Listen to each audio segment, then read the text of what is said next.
you using right now, and what is your opinion on it? Let me know in the comments. Number 5. Panasonic LUMIX FZ8000 II. Best for the money. Announced in February 2019, the Panasonic LUMIX FZ8000 II bridge camera follows on from the FZ1000 but sits below the FZ2000.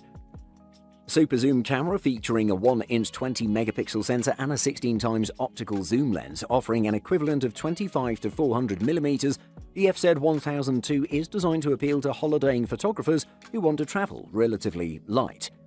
The FZ1000 II aims to provide a one-size-fits-all solution, yielding tons of versatility and excellent image quality, but without the bulk and hassle of an interchangeable lens camera and lenses.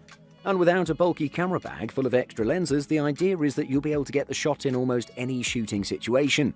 Although it sports a new modestly restyled body with several new or redesigned controls, the Panasonic FZ1000 II is largely the same camera as its predecessor in terms of its imaging pipeline. More of an incremental upgrade from the original FZ1000 than a complete overhaul, the sensor, processor and lens are the same. Touch sensitivity has been added to the screen spec sheet, Bluetooth is now available as well as Wi-Fi, plus there have been some changes made to the button layout. It's one of the best LUMIX cameras in the market, without a doubt. Number 4. Nikon COOLPIX P950. Best for most people. Moving on, we have the Nikon P950. Let's just call it a compact all-in-one, which may well be the only camera you'll need, thanks to a whopping 83x optical zoom with dual optical vibration reduction built into a focal length equivalent to 24 to 2000mm in 35mm film terms. As well as a respectable f2.8 maximum aperture, the camera boasts the ability to shoot 4K video, plus supports the capture of RAW files, making it an option for the enthusiast who wants a big lens backup camera as much as the family user looking to tick all the boxes. The super zoom class is pretty small and refreshingly easy to navigate. Very simply, the more you pay, the more zoom you get, and the more likely it is that you'll get nice extras like OLED viewfinders, customizable controls, and superior video. A viewfinder is almost a necessity with this much zoom, since supporting the camera with your face keeps it much steadier than holding it at arm's length to use the LCD screen. Point-and-shoot cameras tend to have shorter lifespans before becoming outdated, and the 16-megapixel sensor may outdate the P950 faster. But the camera launched at the start of 2020, so it should offer a few years of use.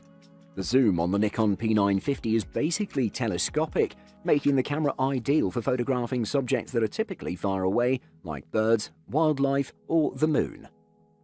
Number 3. Panasonic LUMIX FZ80. Best mid-range option.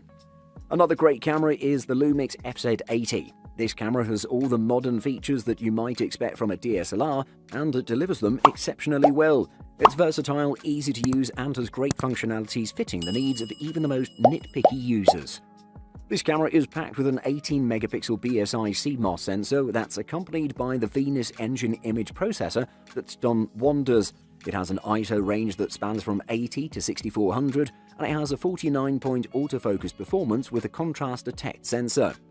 Video shooting is its most important feature though, as it shoots 4K video at 30 frames per second excellently.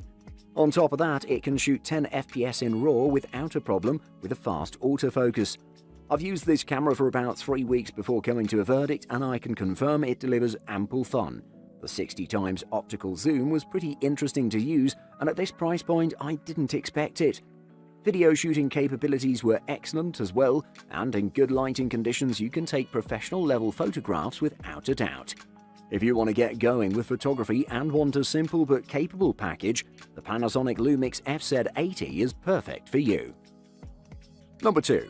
Nikon COOLPIX P1000. Best zoom range. Moving on, we have the Nikon COOLPIX P1000, which is the definite best in this category. I think that with this camera you'll get some super pleasant shots without much messing around. It has a superb lens that has a focal range that'll impress everyone, has 4K resolution video and RAW support, which its predecessor didn't have. This is a pretty hefty machine though, with a polycarbonate build that weighs around 1,415 grams with a memory card and battery installed. It's not the best camera to take on your trips, but if you're serious about photography, it is a super solid choice. I have to say that the convenience and controls of the camera are pretty good despite it being large and heavy. The Contrast Detect autofocus system worked wonders on top of the settings packed in it. It also has face detect and target finding features, which are excellent picks for this beast. The manual focus mode is also perfect for enthusiast photographers. This beast shoots amazing photographs with its large enough sensor at 16 megapixels and its 4K video that presents pleasant results in different circumstances. Vibration reduction on its lens also makes the whole package much more feasible, a true beast in its category. Number 1. Sony CyberShot RX10 IV, best high-end camera. This is a high-end option that renders the best bridge camera, but it's pretty expensive and not feasible for everyone out there. It's the Sony CyberShot RX10 IV. This has a perfect sensor, a great optical zoom range, and it's packed with enough features that'll impress even some DSLR users. Fast and packed with tons of performance, the Sony CyberShot RX10 IV can do it all. This small beast is based on a 20.1 megapixel Exmor RS 1-inch sensor that utilizes a stacked architecture. It also combines the features of the on-chip memory and image processing that implements high readout speeds in a great manner. I should state that the electronic shutter is super silent even at higher speeds and eliminates distortion from rolling shutter artifacts. I should note that this camera rocks a 315-point autofocus system that covers a large area of the frame with its high-density AF tracking developed by the manufacturer itself. I've tested this autofocus system in various instances with still and moving subjects. It just converted to real-life performance. I have to state that one of the major selling points of the Sony CyberShot RX10 IV is its continuous AF that works well for moving subjects and in videos as well. If you want details, color, and the best image quality coupled with speed, you should invest in this one without a doubt. Buying guide. Lens. The lens is the second most important thing, especially with bridge cameras, since you won't be able to change it unlike in DSLR or mirrorless systems. For that reason, you should check out the quality of the lens and the zoom range of it. You'll see a lot of specifications regarding this, including the focal range, optical zoom, and digital zoom. The most important thing here is the focal range, which should correspond with what you want to photograph, and the optical zoom range. And here you'll see some super impressive options that'll leave you impressed. Optical zoom. Optical zoom is the ability of a camera to photograph a smaller area from a given point of view. Greater optical zoom lets you capture more details from distant subjects.